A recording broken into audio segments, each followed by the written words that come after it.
12 വയസ്സുകാരനായ ഒരു ബാലൻ അവൻ 7 കിലോമീറ്റർ നിർത്താതെ നീന്തുക എന്ന് പറഞ്ഞാൽ അവിശ്വസനീയമാണ്. നമ്മളൊക്കെ 1 കിലോമീറ്റർ നടന്നു കഴിഞ്ഞാൽ എവിടെയെങ്കിലും കുറച്ച് സമയം ഇരിക്കും. പക്ഷേ 7 കിലോമീറ്റർ നിർത്താതെ നീന്തി അവൻ ചരിത്രത്തിലേക്ക് ഓടിക്കയറുകയാണ്. അപ്പോൾ പെരുമ്പാവൂരുകാരനായ അഭിനന്ദുവിനെ കുറിച്ചാണ് ഞാൻ പറഞ്ഞു വരുന്നത്. എൻ്റെ ഒപ്പം നിൽക്കുന്നത് വേമ്പനാട്ടുകായൽ നീന്തി കിടന്ന ഒരു കൊച്ചു പയ്യനാണ്. 7 കിലോമീറ്റർ 1 മണിക്കൂർ 20 മിനിറ്റ് കൊണ്ടാണ് അവൻ നീന്തി കിടന്നത്. അപ്പോ ഒരു 10 മീറ്റർ നമ്മളെ കൊണ്ട് നീന്തി കിടക്കാൻ പറ്റുമോ എന്ന് ചോദിച്ചാൽ ഈസി അല്ല. കാരണം നീന്തണമെങ്കിൽ നല്ല സ്റ്റാമിന വേണം, നല്ല മനക്കരുത്ത് വേണം. അത്ര എളുപ്പമുള്ള കാര്യമല്ല. വേമ്പനാട്ട് കായലിനൊക്കെ പറയുമ്പോൾ എനിക്ക് ഊഹിക്കാവുന്നതേ ഉള്ളൂ. കാരണം പറഞ്ഞാൽ അതുപോലെ വലിയൊരു കായലാണ്. അത് 7 കിലോമീറ്റർ ആണ്. ഈ അഭിനന്ദു എന്ന് പറയുന്ന പയ്യൻ കഷ്ടപ്പെട്ട് നീന്തി കിടന്ന് world wide of book of record മേടിച്ചത് അല്ലേ? അപ്പോ ചെറിയ കാര്യമല്ല അത്. കാരണം പറഞ്ഞാൽ ഈ പ്രായത്തിൽ ഇവനെ കൊണ്ട് ഇത്രയും അച്ചീവ് ചെയ്യാൻ പറ്റിയെങ്കിൽ നാളത്തെ സൂപ്പർ ടാലന്റഡ് ആയിട്ടുള്ള നമ്മളൊക്കെ അഭിമാനിക്കാവുന്ന ഉയരത്തിലെത്താവുന്ന ഒരു പയ്യനാണ് നിൽക്കുന്നത്. അവനെ ആദ്യമേ തന്നെ എല്ലാവിധ ആശംസകളും. എത്ര നാളത്തെ പരിശീലനമാണത്? ഒരു വർഷം എടുത്തു. ആരാണ് ഏറ്റവും കൂടുതൽ സപ്പോർട്ട് ചെയ്തത്? അമ്മയും അച്ഛനും സാറും. എങ്ങനെയാണ് ഈ പ്രാക്ടീസ് ടൈം? എങ്ങനെയാ കാര്യം? എല്ലാ ദിവസവും ഉണ്ടോ? എല്ലാ ദിവസവും ഞാൻ റെക്കോർഡ് അടുക്കുമ്പോ രാവിലെയാണ് പ്രാക്ടീസ്. ഒരു 7 മണിക്കൊക്കെ തുടങ്ങി ഒരു 9 മണി 10 മണി വരെ ചെയ്യും കണ്ടിന്യൂസ് ആയിട്ട്. ഈ വെള്ളത്തിൽ കിടന്ന് കളിക്കുമ്പോ പനി പ്രശ്നങ്ങൾ അങ്ങനെ നോർമലി അങ്ങനെ പറയുമല്ലോ നമ്മുടെ അമ്മമാരൊക്കെ, പനി കാര്യങ്ങളൊക്കെ ഉണ്ടാവില്ല എന്നൊക്കെ. പക്ഷെ അങ്ങനെ ഉണ്ടായിരുന്നു തുടക്കത്തിലൊക്കെ? അത് കുഴപ്പമുണ്ടായിരുന്നു. നമ്മളിങ്ങനെ അടിച്ചു പൊളിച്ച് കയറി പോകുന്നു. ഒഴുക്കിനെതിരെ നീന്താണ്. ഒഴുക്കിനെതിരെ നീന്തുക. ഒഴുക്കിനെതിരെ നീന്തുക എന്ന് പറഞ്ഞ ചെറിയൊരു കാര്യമല്ല. നമ്മൾ ഓരോരുത്തരും ഒഴുക്കിനെതിരെ നീന്തി കയറി നമ്മൾ വിൻ ചെയ്യണമെന്ന് എല്ലാവരും പറയും. എല്ലാവർക്കും സാധ്യമല്ല. അത് ടെൻഷൻ ഉണ്ടായിരുന്നു അന്നാണ് ചെയ്യുന്ന സമയത്ത്? തുടങ്ങണേന് മുമ്പ് ടെൻഷൻ ഉണ്ടായിരുന്നു. പക്ഷെ നീന്തി തുടങ്ങിയപ്പോ മനസ്സിലായി സിമ്പിളാണ്, പെട്ടെന്ന് നീന്താൻ പറ്റുമോ. എന്നാലും 7 കിലോമീറ്റർ എന്നൊക്കെ പറയുമ്പോ ഇടയ്ക്ക് റെസ്റ്റ് ഇല്ലല്ലോ? റെസ്റ്റ് ഇല്ല. അതാണ് റെസ്റ്റ് ഇല്ല. 7 കിലോമീറ്റർ എന്ന് പറയുമ്പോൾ റെസ്റ്റ് ഇല്ല. കാരണം 7 കിലോമീറ്റർ നമ്മൾ നടക്കുന്ന കാര്യം ഒന്ന് ആലോചിച്ച് നോക്കി.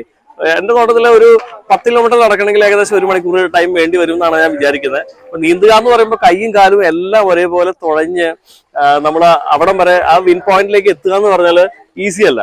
വലിയ സന്തോഷമുണ്ട് ഈ അവസരത്തിൽ. കാരണം എന്താണെന്ന് ചോദിച്ചാൽ ഒരുപാട് കുട്ടികൾക്ക് ഇതൊരു പ്രചോദനമാവും. അത് കൂടാതെ ഇത്രയും വലിയ റെക്കോർഡൊക്കെ നേടി ഈ സമയത്ത് ഇങ്ങനെ നിൽക്കുമ്പോ അത് നാളത്തെ ഒരു വലിയ താരത്തെയാണ് ഞങ്ങളുടെ മുമ്പിൽ, അല്ലെങ്കിൽ എനിക്ക് ഇന്റർവ്യൂ ചെയ്യാൻ സാധിച്ചു എന്നുള്ളത് ഞാൻ അഭിമാനം കൊള്ളുന്നു. ബിസാറെ, നിങ്ങൾ അഭിമാനിക്കാവുന്ന ഒരു നിമിഷത്തിലാണ് ഇപ്പൊ നിൽക്കുന്നത്. അതെ, നിങ്ങൾ നീന്തൽ പരിശീലിപ്പിച്ച ഒരു കുട്ടി നല്ലൊരു റെക്കോർഡ് ഇടുക എന്ന് പറഞ്ഞാൽ ചെറിയൊരു കാര്യമല്ല. എന്ന് തോന്നുന്നു ഈ അവസരത്തില്? വളരെ സന്തോഷം തോന്നുന്നു. കാരണം അഭിനന്ദുവിന് അങ്ങനെ സാധിച്ചതിൽ എനിക്ക് വളരെ സന്തോഷമുണ്ട്. അപ്പൊ അഭിനന്ദു അടക്കം ഇപ്പൊ ഏകദേശം 17 വേൾഡ് റെക്കോർഡായി എന്റെ പേരില്. എന്റെ പേരിൽ വെച്ചാൽ ഞാൻ മൂലം ഇടിയിപ്പിച്ച 17 പേരായി. അപ്പൊ അതിൽ അഭിനന്ദുവിന്റെ ആണ് ഇന്നലെ ഇപ്പൊ റെക്കോർഡ് വന്നത്. ഇത് UK എന്നാണ് റെക്കോർഡ് വരുന്നത്. അത് ഇന്നലെ നമുക്ക് ഇവിടെ എത്തി. നമ്മുടെ ഒപ്പം ഉള്ളത് അഭിനന്ദുവിന്റെ ഫാമിലിയാണ്. അച്ഛൻ, അമ്മ, അനിയൻ എല്ലാം ഉണ്ട്. ഈ നിമിഷത്തെ എങ്ങനെ കാണുന്നു? വളരെ സന്തോഷമുണ്ട്. നമ്മുടെ നാട്ടിൽ ഒത്തിരി മുങ്ങിമറങ്ങളൊക്കെ കണ്ടോണ്ടിരിക്കണല്ലോ. അത് വെച്ചിട്ട് നമ്മുടെ ബീസാറിന്റെ ഒക്കെ പഠിക്കാൻ കൊണ്ടുവിട്ട ആളെ. അപ്പോ വിഷമം, ഒത്തിരി പിള്ളേർ മരിച്ചു. നമ്മുടെ അടുത്ത സുഹൃത്തുക്കളുടെ മക്കള് മരിക്കുന്നു. അങ്ങനെ വിഷമം വന്നിട്ട് നമ്മൾ കൊണ്ടുവിട്ടാണ്. പക്ഷെ ആൾക്ക് വെള്ളത്തിൽ കാല് കുത്താൻ വരെ പേടിയായിരുന്നു. പക്ഷെ ബീസാറ് അതെല്ലാം മാറ്റിയെടുത്ത് നല്ലതായിട്ട് അവനെ സ്വിം ചെയ്തു. അവന് നല്ലതായിട്ട് ചെയ്യുന്നുണ്ടപ്പോഴാണ് സാറ് തന്നെയാണ് പറഞ്ഞത് അവൻ ചെയ്യുന്നുണ്ട്, അവന് ബ്രീത്തൊക്കെ എടുക്കാൻ നല്ല കപ്പാസിറ്റി ഉണ്ട്, അപ്പൊ നമുക്ക് റെക്കോർഡ് ട്രൈ ചെയ്യാന്ന് പറഞ്ഞു. അങ്ങനെ സംഭവിച്ചു. അങ്ങനെയാണ് സംഭവം. അല്ലാതെ ഒളിമ്പിക്സ് ആണ് പുള്ളിയുടെ ലക്ഷ്യം. ഒളിമ്പിക്സ് ആണ്. അപ്പം സാറ് തന്നെ കോച്ചിങ് ഞങ്ങൾ ഇപ്പൊ അടുത്ത ദിവസം സ്റ്റാർട്ട് ചെയ്യുന്നുണ്ട്. സാറ് നമ്മുടെ കുളവും സെറ്റ് ആകാറുണ്ട്. റിങ്, നീളമുള്ള റിങ്, പിന്നെ ഇത് വേണമല്ലോ. അപ്പൊ അതുകൊണ്ട് അതിപ്പം ആരെങ്കിലും താല്പര്യമുണ്ടെങ്കിൽ സാറിനെ കോൺടാക്ട് ചെയ്യാം. മിനിമം പ്രായപരിധി എല്ലാം ഉണ്ടോ? ഒളിമ്പിക്സിന് പ്രായപരിധി ഉണ്ടോ എന്ന് സത്യം എനിക്ക് അറിയില്ല അതിനെ കുറിച്ച്. ഇല്ല സാറേ, ഇല്ല. ഈ ഒരു നല്ല നിമിഷത്തെ എങ്ങനെ നോക്കി കാണുന്നു? സന്തോഷമുണ്ട്, അഭിമാനമുണ്ട്. എല്ലാരും ഇങ്ങനെ വന്ന് അവനെ പ്രശംസിക്കുകയും മൊമെന്റോസ് ഒക്കെ കിട്ടുമ്പോൾ നല്ല സന്തോഷമുണ്ട്. നമ്മള് ഇത് ഇവന്റെ ഇഷ്ടത്തോടെ കൂടി സ്റ്റാർട്ട് ചെയ്താണോ? അത് അമ്മയുടെ സപ്പോർട്ടായിരുന്നു ഫസ്റ്റ്? അങ്ങനെയില്ല, അവനെ ഞങ്ങള് ഇതുപോലെ തന്നെ നീന്തൽ പഠിക്കാൻ വേണ്ടിട്ട് കൊണ്ടുവിട്ടതാണ്. പിന്നെ റെക്കോർഡ് ഇടുന്ന കാര്യം അവൻ തന്നെ തീരുമാനിച്ചതാണ്. അതെ, അവന് തന്നെ ചെയ്യണോന്ന് പറഞ്ഞിട്ട് തീരുമാനിച്ചു. പിന്നെ നമ്മൾ സപ്പോർട്ട് ചെയ്തതേ ഉള്ളൂ. അഭിനന്ദുവിന്റെ റെക്കോർഡിൽ നിന്നാണ് വന്നിരിക്കുന്നത്. ഇത് നമ്മുടെ നാട്ടിലെല്ലാവർക്കും അല്ലെങ്കിൽ കുട്ടികൾക്കെല്ലാം ഒരു പ്രചോദനമാണ് ഈ പരിപാടി. ഈ നീന്തിക്കൊണ്ടിരിക്കുന്ന കൊച്ചുകുട്ടികൾക്കെല്ലാം ഇതൊരു പ്രചോദനമായി തീരുന്ന ഒരു കാര്യമാണ്. അപ്പോൾ ഇത് നിങ്ങളുടെ എല്ലാ അനുവാദത്തോടു കൂടി ഇത് ഞാനൊന്ന് ഓപ്പൺ ചെയ്ത് നിങ്ങൾക്ക് മുന്നിൽ പ്രകാശിപ്പിക്കുകയാണ്. ഇതിന് കൈമാറുകയാണ്. അപ്പൊ എല്ലാവരും അനുവാദത്തോടു കൂടിട്ടോ.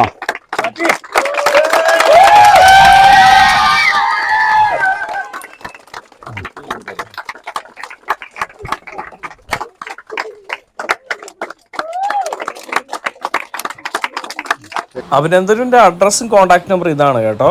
വേമ്പനാട്ടുകയിൽ നീന്തി പേരും പെരുമെടുത്ത അഭിനന്ദന് എല്ലാവരും ഒന്ന് മാക്സിമം സപ്പോർട്ട് ചെയ്യുക, ഷെയർ ചെയ്യുക, ലൈക്ക് ചെയ്യുക, കമന്റ് ചെയ്യുക. ഇനിയും പുതിയ താരാതങ്ങള് ഇതെല്ലാം കണ്ടുകൊണ്ട് വരട്ടെ. ഒരുപാട് കുട്ടികൾക്ക് ഇതൊക്കെ ഒരു പ്രചോദനമായിട്ട് മാറട്ടെ. ഒത്തിരി ആളുകൾ ഇങ്ങനെയുള്ള കുട്ടികളെ സപ്പോർട്ട് ചെയ്യാൻ വരട്ടെ എന്ന് ഞാൻ പ്രാർത്ഥിക്കുന്നു, ആശംസിക്കുന്നു. അഭിനന്ദു കയറി വരണം, നമുക്ക് ഒളിമ്പിക്സിൽ നമുക്ക് മത്സരിക്കണം. സെറ്റ്. അപ്പോ ഇനി എപ്പിസോഡ് കാണുമ്പോഴേക്കും